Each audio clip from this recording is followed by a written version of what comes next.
What's up, you guys? David here. Today I figured I'd go on a little drive with the Integra today to kind of do a recap of what we've done so far, but also what we'll do in the future. So if you guys don't remember, I got this Integra last October, and when I got it, I was very excited. At the same time, I had a very specific goal with this car, and this was to be the car on the channel that you at home could replicate. On a budget. I know that sounds kind of crazy because a lot of the times on YouTube, a lot of people will be big and flashy and crazy just to get the attention on this website because it's clickbait everywhere now. This time around, I was like, you know what? I'll do something for the people, not necessarily build a car, more so take a car and make it a miniature project. So probably the first big hurdle with this car was the suspension. It was the very first thing I did to this car, other than, well, fixing it once. It was the first big hurdle of the car, and we got K-tune suspension, but we also got lower control arms, and we also got bushings. We kind of tidied up everything underneath this thing. Find a clean Integra was nearly impossible. So when I finally did get this car, I paid a little bit more than I would have liked, but I still got a steal on this thing. I got this car for 2,700 bucks, and the body itself I thought wasn't that bad. I was wrong. Dude, I'd never realized that a factory Integra looks like a monster truck. I don't think I've ever seen a stock ride height Integra, so when I got it, I was like utterly shocked.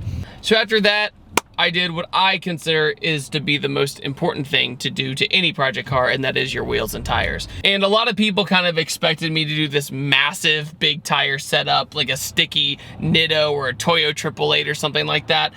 That wasn't practical for somebody's budget, one, and two, you don't want to daily drive Toyo 888s. Therefore, I just got these BFGs on a set of nice RPF 1s. An RPF 1 is a great go-to wheel. I've said it a million times, and for the performance you get out of them, they're fairly cheap. They're lightweight, and they're strong, and they're Inky, of reputable company. Inky has wheels on OEM cars, so you know you're getting a good product. I drive this car actually nearly every day, at least once, and I noticed that it was not stopping.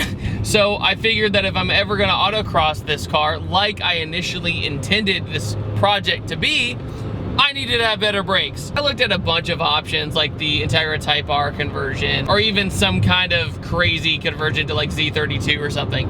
But I ended up finding out that getting a Willwood set off Summit Racing wasn't that much more expensive, and that's what I went with. Usually a big brake Willwood kit is thousands of dollars. This was not even close.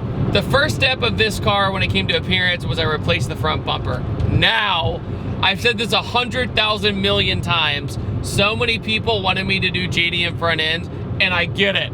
I get why you want me to do JDM front end, but at the same time, that's $1,000, and a cheap one will be $800 and be a piece of junk. I'm not paying $1,000 for headlights and a bumper when the entire point of this project was for people at home to basically be a minimalist. That's an unnecessary expense, in my opinion. I decided to put the other money towards legitimate bodywork and paint. Thankfully, I came across Dante and the guys over at Street Approved Customs. And Street Approved Customs, oh my God, they found so much wrong with this car body-wise, and they did an incredible job. Body people are just incredible to me. The way they can catch any dent, any scrape, any door ding, I'm like, you guys got it, dude. I went with the Baltic blue color. A lot of people actually mistake this for the OEM Integra color, which is like a double-edged sword, right? I'm like, oh sweet, you think it looks OEM, and then I'm like, oh sweet, they think it looks OEM. This is the Toyota Supra Baltic blue, not to be confused with the OEM kind of green color on the Integra. It's funny, the other day I put a picture of the Integra up on Instagram, and the comments are just like, do y'all never listen? That being the point of this project, to have fun on the street without getting in too much trouble, without too much horsepower. And at the same time, being able to get over things. A lot of people wanted me to slam this, and I'm like, most pointless thing you could ever do to a car to autocross it. Why would you slam a car unfunctional levels to drive around? It makes no sense. I couldn't even speak. A lot of people are like, you need to lower it more. I'm like, I've dropped this thing over 2 inches. It doesn't need to go any lower, and I've already bottomed out on things. I think that's a sign, like, don't go any lower. I also replaced the replica Type R wing that was on this car, to a Mugen wing instead, and I absolutely love it. So let me get to what I really wanted to talk about in this video, and that is what's next for the Integra. And here's the problem. I don't know. The reason I don't know is, one, this is an LS Integra. It's non-VTEC. It's not fast. It's a pig. But it's balanced, and once you get your momentum going, much like a Miata, you're good to go. So I was thinking, you know what, maybe I could just leave this motor untouched and just do all the chassis stuff, which I've already done. And the car drives very quiet, very smooth.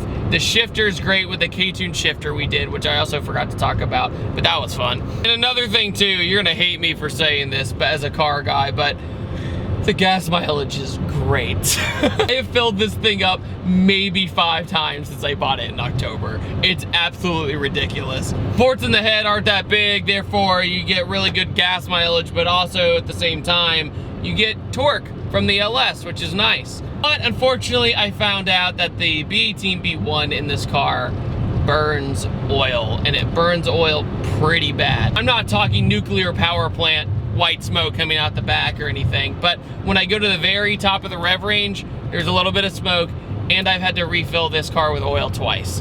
So it's this weird wax on, wax off of what should I do next, but at the same time this motor burns oil, and I don't want to destroy the longevity of this motor when this entire point of this project was to not spend that much money. Does that make sense? I'm thinking about eventually just doing a VTEC head on this engine and not worrying about anything else. A lot of people are gonna say, David, do a turbo setup. I'm like, 1, that'll unbalance the car. It won't be the same. 2, it won't be as reliable. Watch, I'm gonna eat those words the day I get bored and decide to do that. I love the fact that I can turn this car on and just go. The Mustang's the same way, but you know, it's rowdy and hard to be respectable around town. This is just, I get in it and I go everywhere. It drives so smooth, brakes on a dime. Everything about it is exactly what I wanted. The only thing is it just doesn't have that VTEC punch that I get out of a lot of the cars that I review that are all motor Hondas. I think that's the only thing really missing is that VTEC punch. So to all my Honda guys who watch my channel, what's your recommendation for the Integra next? And also, do you think going VTEC head is the right way to go, or should I just leave it non-VTEC? Is it really worth the money to go VTEC head? Is it more of a placebo effect? Let me know in the comment section below, and I'd love to hear you guys' opinion. But when it comes to the balance of the car, the handling of the car, it's amazing. Stops on a dime. I know this sounds really weird, but I'm almost proud of myself for not going absolutely bonkers with this car. At one point in my head, I was like, well, maybe I'll just do like a big turbo kit and then a fully built motor. And then I was like, no, stop. One job, David. And then I have to think about, you know, oh, then maybe the trans will go out, and then maybe other things will go out. Then maybe I'll snap some axles. Everything needs reinforcement. Hey! The LS has such long gearing though, man. But yeah, a lot of people wanted me to change out the little pea shooter exhaust on the back, and that I'm also still on the fence about, because I love having a car that doesn't sound, well, pricey and obnoxious. Just one of those things where I know that it's gonna sound good if I just have the stock muffler on it. Maybe I'll do a cutout or something later down the road, but right now I'm perfectly satisfied with how the car sounds. Does it look nice with that muffler? No.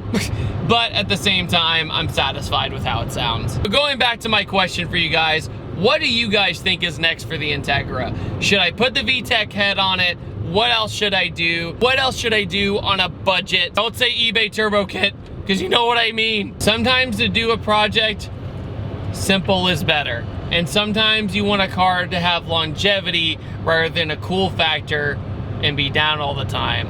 I kind of go overboard with some of my cars, and I totally know that, but it's more so because I want them to last. You could always do a budget build where a car's really, really fast for a really short amount of time, and that's just not who I am. Hear that?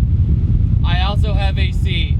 I don't want to let it go. I upload every Tuesday, Thursday, and Saturday, and I'll see you guys next time. Take it easy. Have a wonderful day. Goodbye. Hey, you, want clean wheels? Hey, use this. Spray on. Let sit for 45 seconds and turn purple. Spray again with water. Clean wheels. Make srsure to check out www.pattersoncarcare.com. Made by car dudes for car dudes.